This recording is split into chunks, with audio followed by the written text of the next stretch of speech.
श्री अध्याय 16 दैवी संपत्तीचा ओहापोह करताना असुरी संपत्तीचा परित्याग करणारा अंतःकरण पवित्र होऊन माझ्याकडे येत अर्जुना मला प्राप्त होत.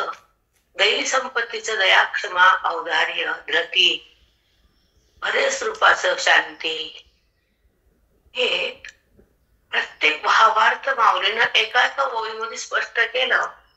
आणि त्या भावार्थाचं चिंतन ऐकून मन पण तसं झालं. त्याला साधकाची परमस्थिती म्हणतात, साध्याची प्रतीती म्हणतात, परमात्म्याची अनुभूती म्हणतात, ही हृदयाची शक्ती म्हणतात, ही वेदांताची भक्ती म्हणतात, ही परमश्रेष्ठ भक्ती म्हणतात, अद्वैत भक्तीचे नाव नाही.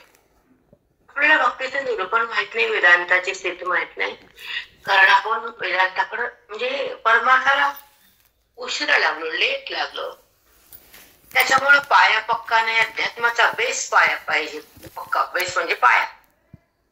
बेसिक ज्ञान नसल तर पुढची स्थिती अनुभवता येत नाही. जसं घराचा पाया जर व्यवस्थित नसेल तर बिल्डिंग टिकत नाही, तसं बेसिक म्हणजे अध्यात्म ते जर मजबूत नसेल तर पुढची स्थिती बघता येत नाही.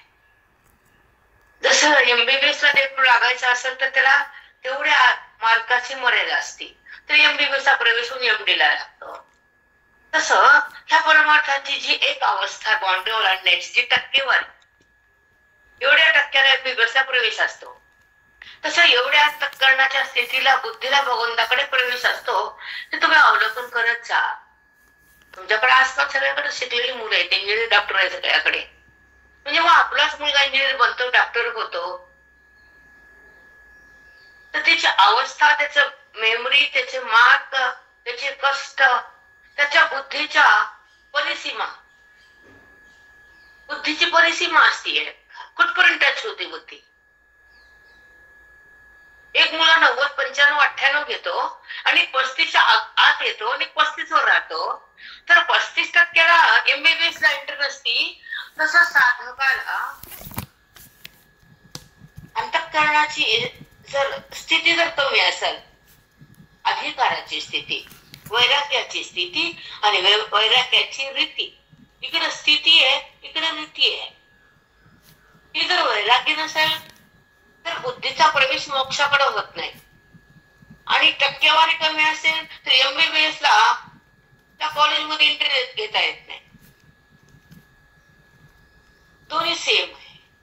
का तुम्हाला सांगावं लागतं की तुमच्या घराघरात हे विद्यार्थी आहेत म्हणून बोलणं आम्हाला मजबूर करावं लागतंय. म्हणून बुद्धीची जेव्हा क्षमता वाढते, अधिकार उंच जातो आणि विवेक तुमच्या हृदयात नांदतो आणि वैराग्य तुमच्या चित्तात झगमगत, तेव्हा तुम्हाला भगवंताचं आतल्या दर्शन होतं. त्याचं नाव आतील दर्शन झाले वेलाला. गवळण आहे, कृष्ण परमात्म्याला उद्देशून बोललेली. आतील मेलना झाले दर्शन हरी दिसे नैना सखे ग वृंदावनी जाऊया, सखे ग मुरलीधरा पाहूया. त्याला म्हणतात आतील मिलन झाले दर्शन हरी दिसे नयना. नामरूपाचा भाग करून ज्ञानाची स्थिती जेव्हा प्रगट होती आणि अज्ञानाची निवृत्ती होती, साधकाची उंच स्थिती होती, तेव्हा त्याला हरी दिसे नयना. तेव्हा हरिरूप सगळं जगत आहे. हरी दिसे जनी हरी दिसे वणी, हे तिथं नात्र्यांचा हरिपाठ फलद्रूप होतो. हरी दिसे जनी हरी दिसे वणी. एका जनार्दनी हरी बोला, आधी बोला आणि मग त्याला पहा, त्याच्या अनुभूतीत राहा. हे हरिपाठाचं फल उद्देश आहे. हरी हरी बोलल्यानंतर हरीला जाणण्याची अवस्था तयार होती, हे नामाची स्थिती. आणि जेव्हा हरीला ओळखायचं ते ज्ञानाची स्थिती आणि हरिरूप होणं ही मोक्षाची स्थिती. प्रत्येकाचे तांदूळ आणले म्हणजे भात झाला नाही, आणि तांदूळ खाल्ले तर पचतील असं नाही. पुसवावं लागतं, मग पचतं. त्याच्यावर साजूक तूप टाकावं लागतं, मग छान लागतं. तसं वेदांत ही साजूक तूप आहे, सुगंधी, पुष्टी येतं शरीरात. तुपानं जसं मज्जा, हड्डी, तंतू, मेंदू सगळ्याचे पार्ट छान राहतात. आयुर्वेद बोलतो की 2 चमचे तूप खा रोज. आपल्याला काही माहित नसतं, तर मला सध्या आयुर्वेदिकचा चालू आहे, तिकडे जावं लागतं फिटिंगला म्हणून तुम्हाला सांगते. ज्यांचे हाडं खराब आहे, ज्याचे मणके खराब आहे, ज्याची टेंडन्सी खराब आहे, ज्यांची निगेटिव्ह हिस्ट्री, ते प्रत्येक सांगतात ते पॉझिटिव्ह कसं राहायचं. तब्येत का बिघडते? निगेटिव्ह वृत्ती तब्येत बिघडते. आणि परमार्थाला पण निगेटिव्ह वृत्ती चालत नाही, बिलकुल नाही.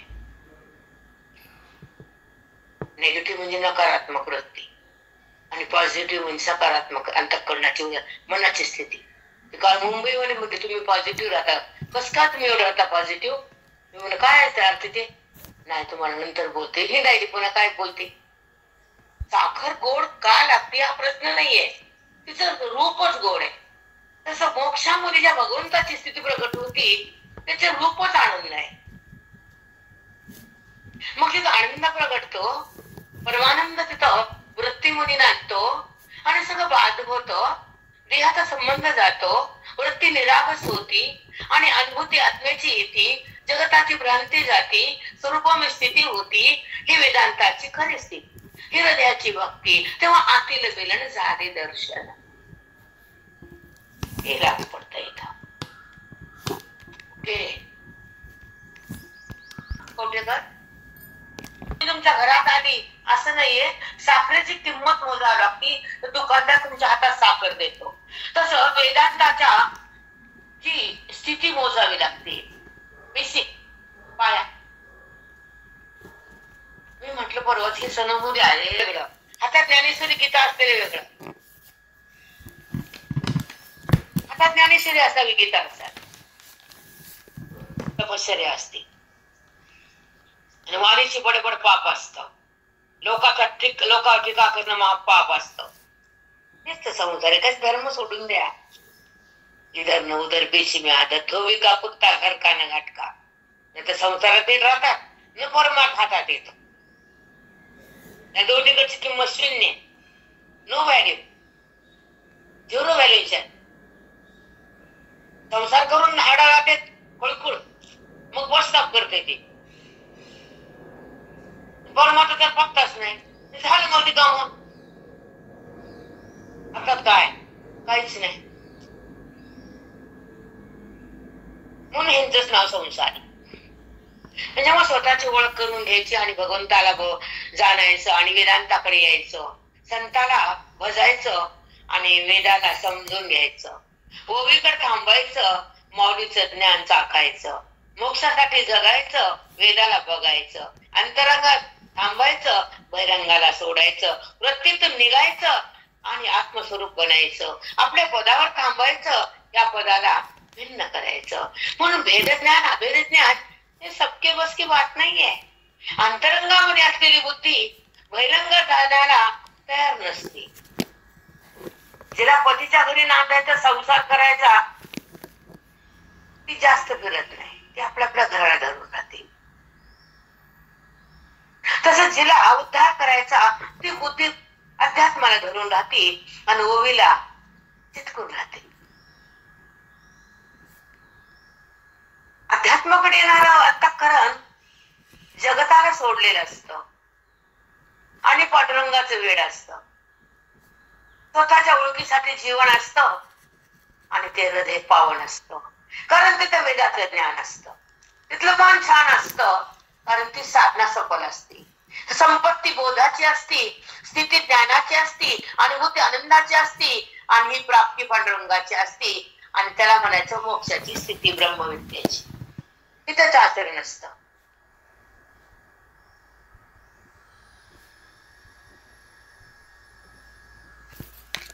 साधना साध्य की जेव्हा आपल्या आयुष्यात येतं, श्रवण भक्ती सांगते, संसार दुसऱ्यातलं श्रवण ऐकणं कळणं वेगळं, तुच्छ आहे, व्यवहारापुरतं असतं ते. पण जेव्हा परमात्म्याचे श्रवण आपण ऐकतो, बुद्धी तेव्हा पावन होती आणि लाखो कोटी जन्माचा पाप भस्म व्हायला सुरुवात होती. ही ज्ञानाची रीती. आणि जेव्हा ज्ञान हृदयामध्ये प्रस्थापित होतं बोधाच्या माध्यमातून, ओवीच्या शक्तीतून, जेव्हा ते बोध ओवीचा आत जातो, ते जन्मजन्मांतराचं जे स्थान आहे तुमच्या देहाचं, अज्ञानाचं, जगताला दिवस सत्ता दिली जाते, जगताला आहे म्हणतं मन म्हणजे अंतःकरण, तेव्हा भगवंत आहे हे त्याला माहित नसतं त्या मनात. मग अस्तित्व जर जगताचं नाही तर जगताला अस्तित्व का म्हणून द्यायचं हा प्रश्न साधकाला कधीच पडत नाही. आणि याला आहे का म्हणायचं हे बुद्धीला कधीच कळत नाही. नुसतं ओय पाठ केल्या आणि पंचकर्णाच्या प्रक्रिया वाचून दाखवल्या त्यांना जमत नाही, नाही जमत. म्हणून व्यासपीठाची शक्ती वेगळीच असते, वेदांताची भक्ती अलगच असते, परमात्म्याची प्रतीती ब्रह्मवेत्याला असते आणि संसाराची आवड पापी लोकाला असते. कारण संसार आवडणं म्हणजे पाप आहे आणि संसार सोडणं म्हणजे विवेक आहे. संसाराचा बाध होणं म्हणजे मोक्ष आहे आणि परमार्थ हातात येणं म्हणजे ज्ञानाचा अक्षय डोळा. परमार्थाला जसं मुलगा झाला म्हणजे पाण्यात आला तर लगेच सून येत नाही, त्याला 25 वर्ष आता 30 वर्ष सांभाळावं लागते. पहिल्या काळात 20, 22, 24 संपलं मर्यादा, मग नंतर तिला सुनाचं आगमन होतं. तसं 25 वर्ष कष्ट केल्यानंतर ती सून घरात येते. मग नांदते का पळती का जीवन जगू देते का मारती हे पुढचा प्रश्न, तो नंतरचा. पण तिला आणायला 25 वर्ष त्या मुलाची सेवा लागते आणि मुलगा तिला घेऊन पळून जातो, याचं नाव संसार.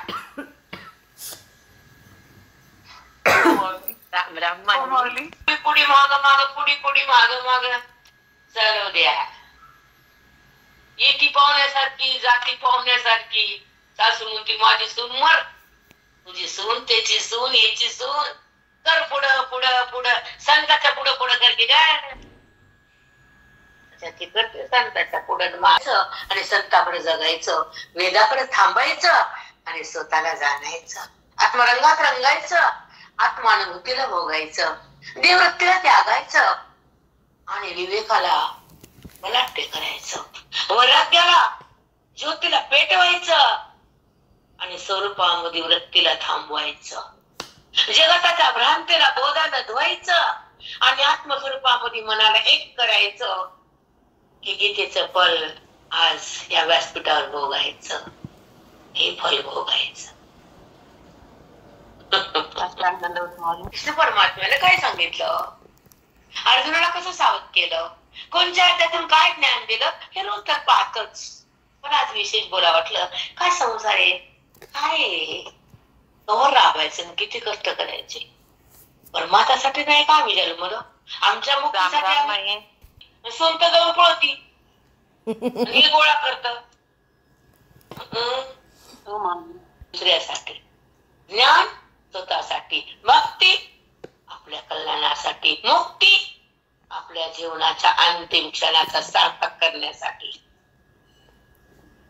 मी हे साठी सांगते बाबा, थोडं संसार आटपत घ्या, दिवसभर थांबू नका गॅसपाशी, थोडा वेळ काढा, 2 तास अभ्यास करा, निग्रह करा, चिंतन करा, हृदयात धरा, वैराग्याला स्थापना करा, अंतःकरण बाधित करा, मोक्षाचा रस्ता धरा, तोच भक्त पांडुरंगाचा करा, त्याच्या जन्मानं मारा, गर्भात फिरा, नाना गर्भ, कुत्र्याचा, मांजऱ्याचा, डुकराचा, जा त्या गर्भात, कुशीत जा, कुशीत.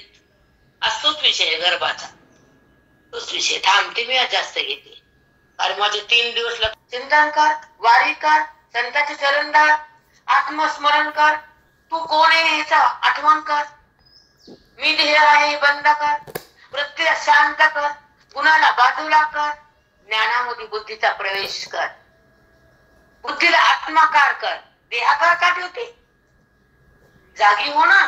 जेव्हा जेव्हा देहाकार साठी बुद्धी विवेकाला धरायचं, चार आसाराला पाहायचं, स्वतःला ओळखायचं, देहबुद्धीला बंद करायचं, वृत्तीतून बाजूला निघायचं आणि व्यवहाराला साक्षी रूपाने बघायचं. देहाला माझं का म्हणायचं? त्याला कोणी मारो सोडो काय करो ह्याच्या पण कष्ट करायचे. हे तपस्येचं साधन आहे. ह्याच्या पण कष्ट करायचे आणि ह्याला माझं न म्हणता ह्याच्यातून भिन्न व्हायचं. ह्याच्यामध्ये अंतःकरण दडलेले देहाचा संबंध केलेलं अंतःकरण बंधनात आहे आणि देहाचा भाग करणारं अंतःकरण मोक्षात आहे. आई बात समज में अविद्येत आहे आणि अविद्येत शक्तीनं मन देहाकडे जाते आणि ज्ञान शक्तीनं मन देहातून बाहेर येते. त्याला विवेक म्हणतात. सार आणि असार जेव्हा बोधाच्या माध्यमातून जन्म घेतो तुमच्या वृत्तीमध्ये, ती विवेकाची संपत्ती असते, ती साधूची संगती असते, ती मनाची उच्च स्थिती असते. तेव्हा भगवंताची ओळख व्हायला सुरुवात असते. तेव्हा अज्ञानाची निवृत्ती व्हायला मन तयार असतं. ते अज्ञान आहे असं समजून घेतं आणि अज्ञान दुःख देतं हे त्याला कळतं. म्हणून अज्ञान कसं घालवायचं म्हणून साधूपण मन येतं आणि ते अज्ञान राखण्यासाठी तपश्चर्या सुरू होती. त्याला म्हणतात श्रवणाची स्थिती.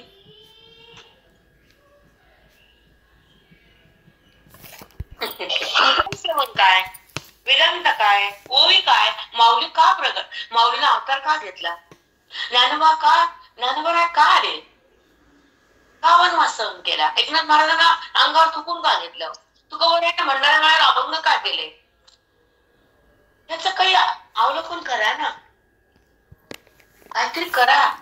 आपण गाथा वाचतो ना, पण ज्ञानेश्वरीकडे पण येतो, अभंगाकडे पण जातो आणि काकडा पण घेतो. सगळं काय करतात, कोणाला काय आवड असती.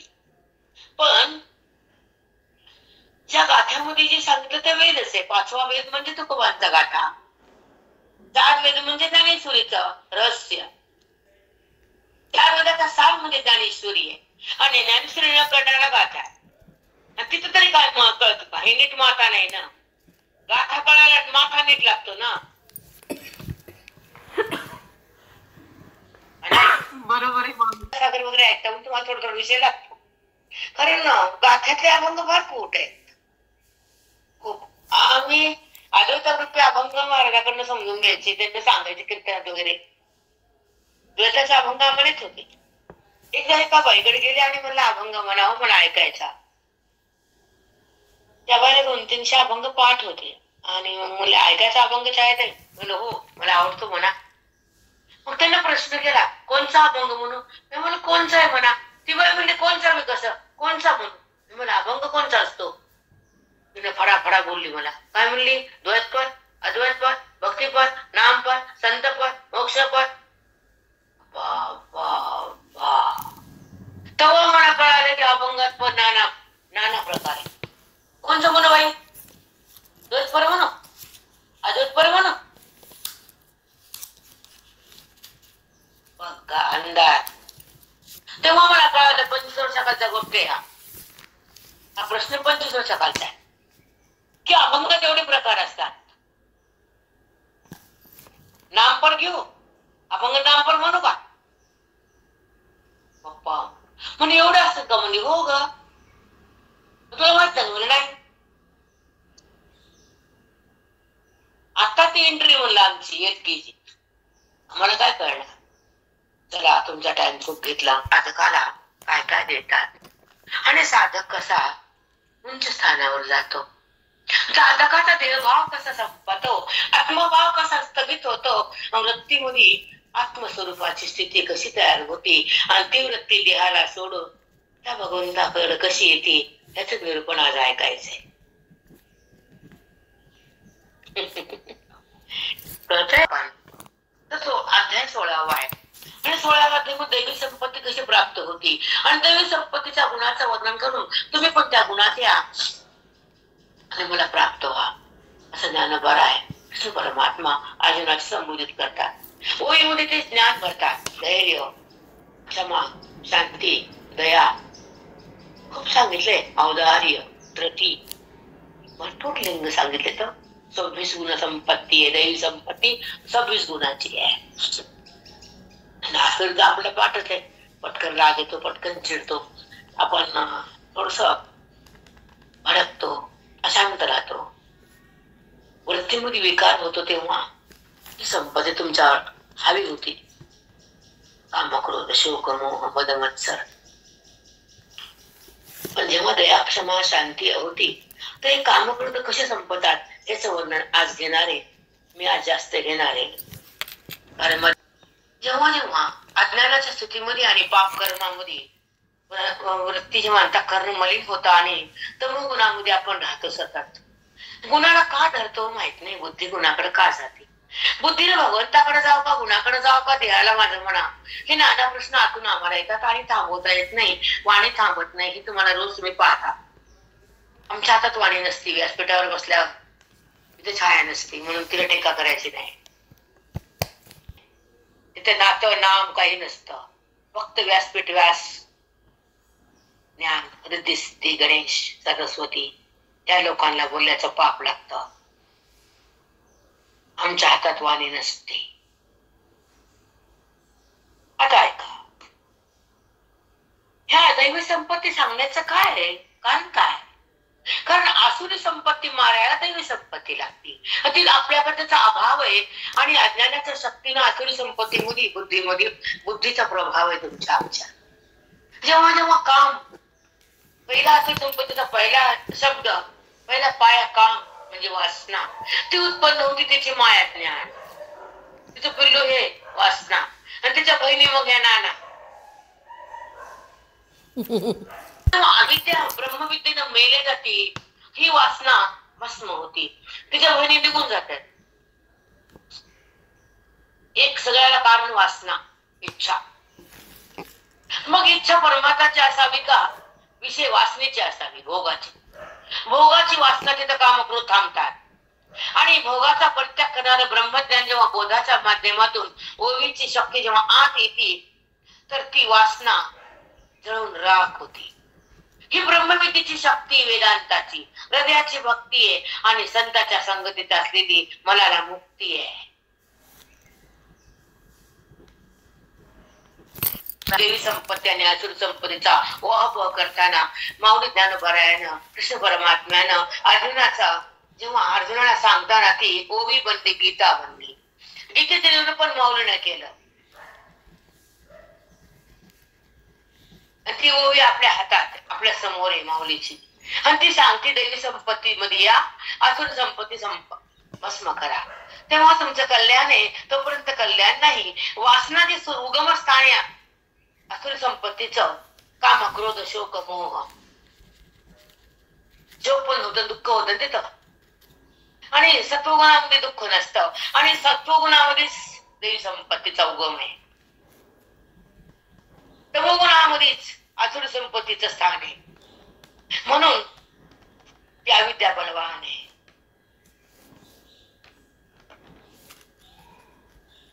बरोबर आहे. चिडचिड होती. आपण खरे असतो, खरे असो खोटे असो, या लोकांना काय सांगायचं? आपला व्यवहार सुसज्ज करायचा, अधिकार परिपूर्ण करायचा, बुद्धिमध्ये विवेकाला एकदम प्रगट करायचं आणि वैराग्यात थांबून स्वतःला पाहायचं, संसारातून भिन्न व्हायचं, देहानं काम करत राहायचं आणि मुक्तीला भोगायचं, सत्तेला त्यागायचं. ह्याला मोक्ष म्हणायचं. मोक्ष मोक्ष म्हणजे अजून काय असते? अजून काय असतं? आपल्या स्वरूपाची प्रतीती भोगणं आणि देह स्थिती त्यागणं, ह्याचं नाव मोक्ष.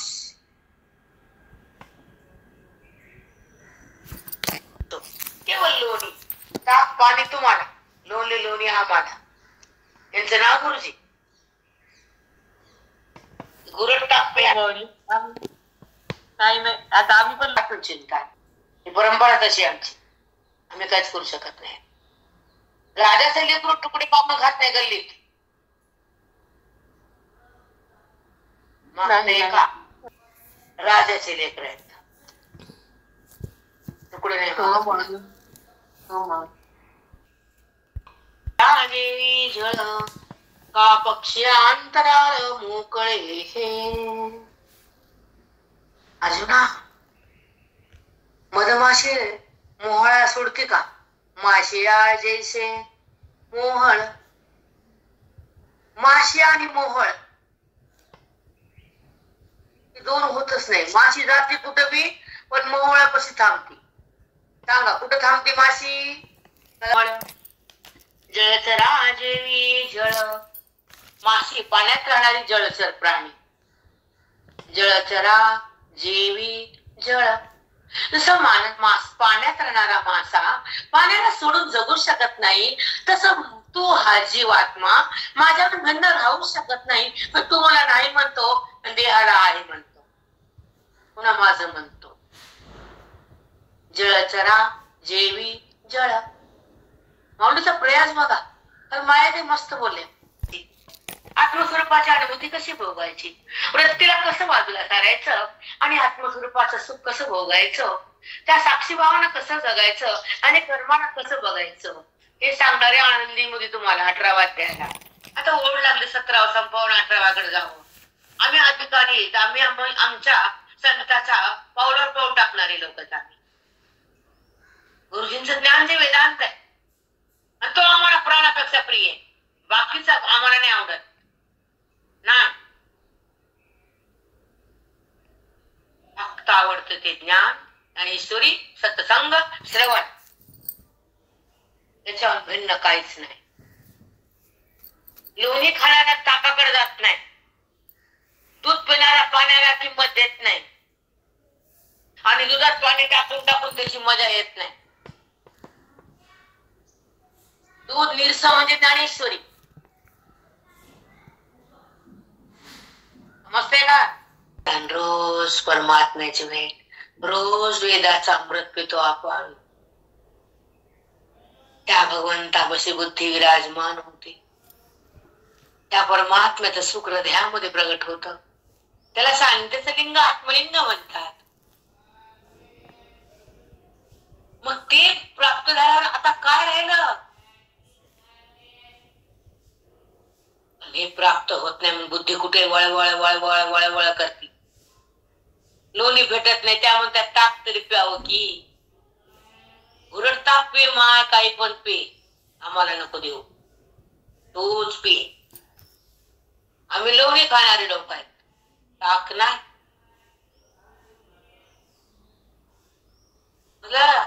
राजेशी मोहळ, जळचरा जैसे जळ, का पक्षिया अंतराळ मोकळेही.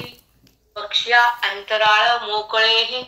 कोणी जर गेलं पक्षाला फिरायला, तिथे टोल नाका आहे का? पक्षाला अडवायला टोल नाका वगैरे आहे का? अंतराळ अंतराळ. जेव्हा पक्षी आकाशात विहार करतो, स्वच्छंद उडतो, तसं चिदाकाशामध्ये बुद्धी ज्ञानानं सुखामध्ये उडती, सुख भोगती. चिदाकाश आणि हे महाआकाश व्यापक. पक्षी जैसे का अंतराळ, शब्द तरी बघा माऊलीचे. जेव्हा आकाशात भरारी घेतो गरुड पक्षी, त्याच स्वच्छंद उडतो.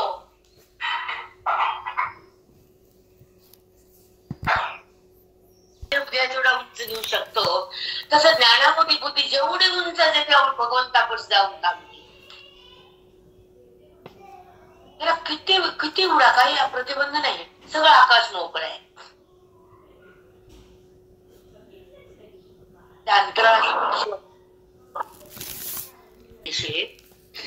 ना तरी बाळका उद्देशे, मातेचे स्नेह देते. लेकरासाठी आईचं प्रेम कधीही सतत सतत असत, कधीच खंडित नसतं, ते कमी होत नाही. मातेचे स्नेह जैसे का वसंतीची स्पर्शे मऊ मलिनिया. मलयगिरी पर्वतावर जेव्हा वारं वाहत, त्या वाऱ्याला मृदू आणि सुगंध येतो. त्या मलयगिरी पर्वतावर वाहल्यानंतर वाऱ्याचं सुद्धा बदलतं, मृदू बनतं, सुगंधित वारं तयार होतं. त्या पर्वताच्या स्पर्शाने हा बदल होतो आणि बुद्धीला भगवंताच्या जाणण्यानं हा अंतःकरणाचा आनंदमय बदल होतो. मलयगिरी पर्वतावर आपण उदाहरण देतात, वेचून वेचून हे वारं चौकड वाहत, पण जेव्हा मलयगिरी पर्वतावर वाहताना ते मृदू आणि सुगंधित होत.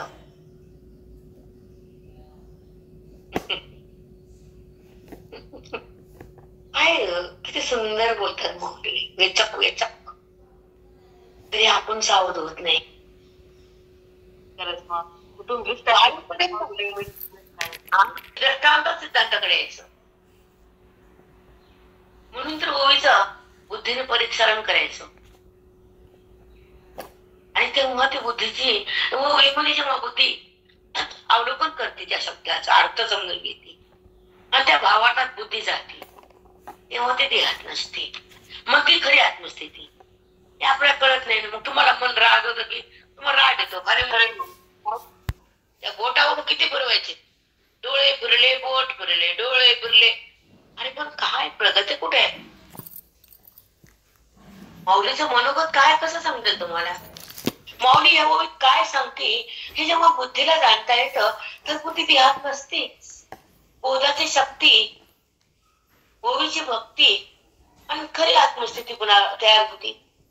बोधच नाही ओवीचा तर आत्मस्थिती कशी भोगतात? म्हणून बोलायला लागतं. तुमचं आमचं काय वैर नाहीये, पण तुमच्याकडनं काय आम्ही फीस पण घेत नाही. अध्याय झाला, टाका पैसे, तसं पण काही नाही ना. म्हणून जेव्हा आत्मचिंतनामध्ये श्रवणामध्ये बुद्धीची प्रगती होती आणि बुद्धीतलं अज्ञान जे असतं ते रोजच्या श्रवणानं भस्म होतं, कमी होत आहे त्या हलक्या.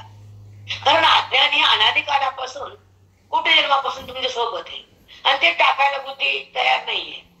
कारण ती कोटी जन्मापासून त्या अज्ञानामध्ये थांबलेली आहे आणि ती कशी सोडवली त्याला? हा मोठा प्रश्न. तुम्हाला कळत नाही तर आम्ही काय करा? लक्ष लक्ष येऊन कोटी कोटी जन्मामध्ये अज्ञानच तुम्ही तुमच्या बुद्धीमध्ये सतत तुमच्या सोबत आहे आणि तुमचा लिंग तोच आहे, स्थूल देह बदलतोय. मग तेच मन, तेच बुद्धी, तेच संस्कार, तेच वासना, तीच वृत्ती आणि तोच विकार. सतत देह जरी बदलला तर मन तेच, बुद्धी तेच, अवस्था तेच. पण जेव्हा साधूकडे येतात तर अवस्था पण कोणाला दृष्टांत अवलोकन करता येईल आणि बुद्धीला समजते. मग त्या दृष्टांतातून बुद्धी सिद्धांताकडे येईल आणि बुद्धी आपल्या ब्रह्मस्वरूपामध्ये स्थगित होईल. हे माऊलीचं मनोगत जर तुम्हाला कळत नसेल तर ज्ञानेश्वरी वाचून काय पुण्य फक्त, मोक्ष नाही. मग जन्मांतरी साधना करत करत पुढे जाता येईल. पण ह्याच देहात मोक्ष नाही होता येईल, पाया जात नाही. पण जन्म किती लागतील माहित नाही. म्हणून जे अज्ञान हे लिंग देह, वासनात्मक देह म्हणतात. ह्या देहात तो मध्ये असतो मनबुद्धी. हा दिसणारा स्थूल देह पंचभूताचा आणि तो लिंग देह मनबुद्धी ते व्यवहार करतो. या जगाचं काही चालत नाही. कारण जेव्हा मन म्हणतं चला बुद्धीला तर पाय निघतात. बुद्धी म्हणते ह्या बाईचा तिरस्कार करायचा तर ती बुद्धी तिरस्कार करते. त्या बाईला भांडायचं, बाई भांडती. ते सगळं मनाचा खेळ आहे ना. बुद्धीचा निश्चय आहे, मनाचा संकल्प आहे, इंद्रियाचा व्यवहार आहे. समजतं का होता तुम्हाला? हे तरी काही समजतं का सांगा? कळायला वाचलं रोज झालं का? वाचलं मी रोज वाचते, काय उपकार करते का आमच्या? जेव्हा इंद्रियाचा व्यवहार आहे तर मन म्हणतं मी केलं. मन तर व्यवहार करत नाही, मन वाई आहे आणि देह जड आहे, त्याला कळत नाही. मग हे कळलं कोणाचं आहे हे समजून घ्यायला नको. त्याला बोला, त्याला कळत नाही. मन वाई आहे, त्याला कळण्याची शक्ती नाहीये. वरायला कळत असतं का? नाही. सत्वा वायूच्या शुद्ध सत्वापासून मनाची उत्पत्ती आहे. अग्नीच्या शुद्ध सत्वापासून बुद्धीची उत्पत्ती आहे. आणि ही इंद्रिय कर्मेंद्रिय तशीच बनलेली पंचमहाभूतापासून. कर्मेंद्रिय जड आहेत. लिंग देहाच्या हे मन जेव्हा आधीच देत तेव्हा हात हालचाल करतो. कसं करतो? तहान लागली तर माई माठाकडे जाते. तहान लागली हे मनाला कळतं ना. मग ते मन ती बाई पाण्याकडे जाऊन पाणी पिते. पण मन तर वायूचं आहे, त्याला कसं कळतं? त्याला बोला आभास म्हणतात. त्याला आभास नाही, चैतन्याचा. अंतःकरणामध्ये मन जेव्हा व्यवहार करू लागतं, हालचाल होते मनाची. कारण वायूमध्ये हालचाल करण्याची शक्ती म्हणजे मन आहे.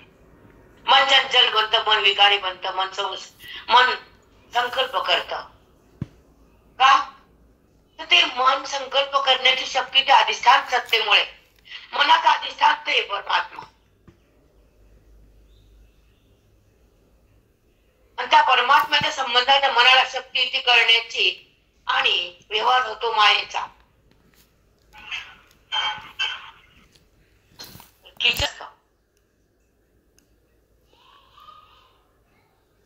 जेव्हा घराला आधार प्लॉट आहे, त्या प्लॉटवर घर राहू शकतं, हवेत नाही राहत. राहता का घर हवेत? जेव्हा व्यवहार सुरू होतो तर अव्यवहार परमात्मा त्या वृत्तीशी संबंधित असतो, आणि आत्मा आणि अनात्म्याचा संबंध असतो, आणि ती सत्ता माया त्याची घेती. वृत्ती नाव तिचं मन, आणि ती सत्ता त्या मनामधून घेतो मन, आणि ते मन त्याला माया म्हणतात. कारण त्या विद्या कार्य आहे. जे जे प्रगट होतं, उत्पन्न होतं, त्या विद्या कार्य. सत्वगुणापासून हे कार्य झालं, सत्वगुण त्याचं कारण झालं. मनाला कारण सत्वगुण कारण आहे, आणि त्याचं कार्य मन आहे, आणि कार्य करणारा अधिष्ठान भगवंत आहे, परमात्मा. आणि त्याच्या सत्तेनं, त्याच्या संबंधानं हे कार्य होतं, आणि जाणीव करणं त्याचं असतं. मन म्हणतं मला कळा, हे भ्रम आहे, या विद्या आहे, आणि ती ज्ञानानं मरती आणि बुद्धी तरती, ब्रह्मस्वरूपानं उरती. तेव्हा लिंग देह संपतो आणि परमात्म्याचं बुद्धीशी मिलन होतं. तेव्हा कृष्णाचं दर्शन खरं होतं.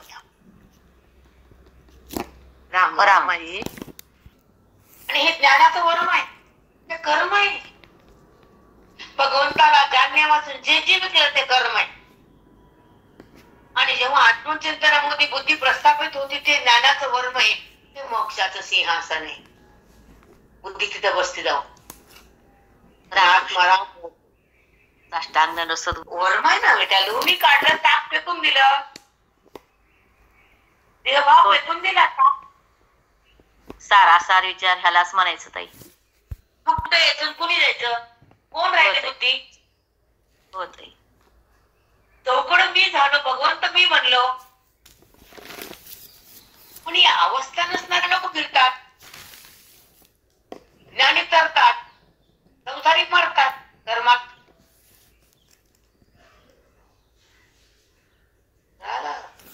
कुठं किंमत आहे आमची चांगल्याची? पायाखाली घातात मध्ये बसतात. रोज बघायची, टीका करायच्या, नावं ठेवायची, टिंगला करायच्या. मग तू सांग एक ओवी बस व्यासपीठावर, उघड तोंड. नाही माऊली जे करतात अधिष्ठान याची संगती जेव्हा बुद्धीला लागती, तर बुद्धी कारणाला बाधित करून, कार्याचा बाध करून अधिष्ठानामध्ये प्रस्थापित होती. त्या जीवाची खरी उन्नती, ती खरी आत्मस्थिती. काय मात ती कळतं का? लिहिले का कुठं? का ते तुमच्या सांगता का ते बसलेलं? बोलले की काय बोलती? खरं बोलते मी, खोटं नाही बोलत. खोटं नाही बोलत आणि बोलणार नाही. कशाला बोलू? मला काय स्वार्थ आहे याच्यामध्ये? काही स्वार्थ नाही. निस्वार्थ परमार्थ आमच्या रंगनाथ महाराजांचा, निस्वार्थ. कुछ नहीं, सब कुछ देना, कुछ नहीं लेना. द्यायचं शिकवलं गुरुजींना आम्हाला. म्हणून संसारात पण द्यायचंच. म्हणून ती काल म्हणली बारकी, तिचा पती परमेश्वर परमात्मा आहे, आणि तिने त्याच्याकडे जावं, त्याला ओळखावं, त्याचा अभेद व्हावा.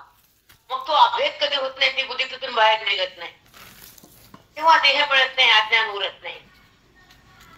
वृत्ती यायचं कळत नाही, कारण वृत्ती लोकांचा जगत भाव उरत नाही. जगत हे सिद्धच होत नाही. ही साधना ज्ञानाची. जगतच सिद्ध नाही तर देह कुठला, जीव कुठला, शिव कुठला, हे कळण्याची अवकाश खूप कमी लोकांना असते. म्हणून खालचा खालचा परमार्थ आणि उंच परमार्थ दोन टोक आहे. हे बोलत जमत नाही पण आज बोलून गेले. तिथं जगताला स्थान नाही तर जगदीश कुठला आला. तिथं देहभाव नाही तिथं वृत्ती कुठली आली. जेव्हा वृत्ती उत्तम उगम पावती आणि जडाला शिवती आणि जडाला धरती मग व्यवहार आणि मग सुख दुःख. पण जेव्हा वृत्तीचाच निराश होतो, परमात्मा आवाज प्रगट होतो, जगताचा वाद होतो आणि संपूर्ण जगदीश्वर तयार होतो, वृत्तीचा निराश होतो आणि परमात्मा साक्षात्कार होतो. कुठं जीवन कुठं जगत आणि कुठं जगदीश्वर सगळं एकच होतं. प्रलयातलं पाणी पाणी पाणी, नदी नाही, नादी नाही, ओढा नाही, समुद्र नाही, फक्त पाणी उरतं, उपाध्या सरतात. तसं सगळं एक स्वरूप उरतं, सगळं जगत सरत. आणि त्याला कुठं फिरायचं आणि कुठं जायचं आणि का वाय रामकृष्ण झालेल्या ओवीच्या शब्दाच्या भावाटात बुद्धीचं मिलन होतं आणि आत्मा साक्षात्काराचं धन पदरात येतं आणि जीवन बदलून जातं, अज्ञान भस्म होतं आणि स्वरूपाची जाणीव सतत होती. ही ओवीची फलप्राप्ती होत आहे. वृत्तीचा व्यवहार सुरू होतो, अंतःकरणात गुण प्रवाहित होतात. अव्यवहार्य परमात्मा वृत्तीशी संबंधित होतो. आत्मा आणि अनात्म्याचा संबंध येतो. माया त्याची सत्ता घेते आणि कार्य सुरू होतं. मन हे वायूचं चंचल ते अविद्येचं कार्य आहे आणि ते कारण त्याचं सत्वगुण आहे. त्या कार्य आणि कारणाला अधिष्ठान हा परमात्मा आहे. जाणीव आणि कळणं त्या परमात्म्यामुळे आहे. पण मन म्हणतं ते माझंच आहे, मलाच कळालं. पण ज्ञानानं जेव्हा बुद्धी तरते तेव्हा त्या बुद्धीचा संबंध परमात्म्याशी होतो. तिचं मिलन होतं परमात्म्याशी. तेव्हा कृष्णाचं दर्शन होतं, ते खरं असतं. तेव्हा अविद्या मरते ब्रह्मविद्येमुळे. त्या आत्मचिंतनात बुद्धी प्रस्थापित होते. ते मोक्षाचं सिंहासन त्या बुद्धीला मिळतं. हे ज्ञानाचं वर्म आहे. तेव्हा देहभाव जातो आणि आत्मभाव सतत प्रवाहित होतो. चहूकडे मीच आहे हे कळतं. मीच भगवंत आहे हे ज्ञानानं बुद्धी तरते आणि संसारी हे कर्मात मरतात. कार्य कारण आणि अधिष्ठान यांची जेव्हा बुद्धीला संगती लागते तेव्हा बुद्धी कार्याला बाधित करते. कारणाचा नाश करून अधिष्ठानाची बुद्धी एकरूप होते. ही बुद्धीची खरी उन्नती, ही तिची आत्मस्थिती. तिथं देहस्थिती समाप्त होते. बुद्धीचा पती परमात्मा त्याची तिला भेट झाली, त्याची ओळख झाली आणि त्याचा अभेद तिनं केला. तेव्हा देह अज्ञान उरत नाही, देहभाव समाप्त होतो. जगत भाव नाही, जगत सिद्धच होत नाही. तर जीव कुठला, जगत कुठला आणि शिव कुठला. तिथं देहभावच नाही, वृत्ती राहत नाही. वृत्ती जडायला धरते तेव्हा सुख दुःख असते. पण जेव्हा वृत्तीचाच निराश झाला, परमात्मा प्रगट झाला, जगताचा बाद झाला, चहूकडे जगदीश्वराचा साक्षात्कार झाला आणि सगळा एकच आहे आणि तो मीच आहे, तेव्हा ते फक्त स्वरूप उरतं. उपाधी सरली, स्वरूप उरलं, मग कुठे जायचं आणि कुठे यायचं ते. बुद्धीला परमात्म्याचं स्थान मिळालं. ओवीच्या शब्दात बुद्धीचं मिलन झालं, आत्मसाक्षात्काराचं धन पदरात, अज्ञान भस्म झालं, जीवनात परिवर्तन झालं. ही ओवीची फलप्राप्ती आमच्या सद्गुरु माऊलीमुळे आम्हाला साष्टांग बाळक उद्देशे मातेचे स्नेह जैसे का वसंताचे स्पर्शे मऊ मने नीळ. मलयगिरी पर्वतावरून स्पर्श केलेलं वार सुद्धा बदलत, मृदू आणि सुगंधित होत. तसं त्या बुद्धीनं मला जाणलं, त्याचं पण अज्ञानाचं वार जातं आणि बुद्धी माझ्यापाशी थांबते. बदल होतो बुद्धीमध्ये. नातरी बाळका उद्देशे, बाळाच्या उद्देशानं मातेचं स्नेह जसं वाढतं तसं माझ्या प्राप्तीसाठी बुद्धीनं केलेली तपश्चर्या वाढती आणि बुद्धी माझ्यामध्ये स्थगित होते. चला, डोळ्या प्रियाची भेटी कापिलिया कुर्माची दिठी तेसी भूत मात्री राहटी मग वाळते. थांबते, टाइम झालाय. किती वाजले बाबा? श्री गुरु ज्ञानदेव तुकाराम पंढरीनाथ भगवान की जय. Hello bye.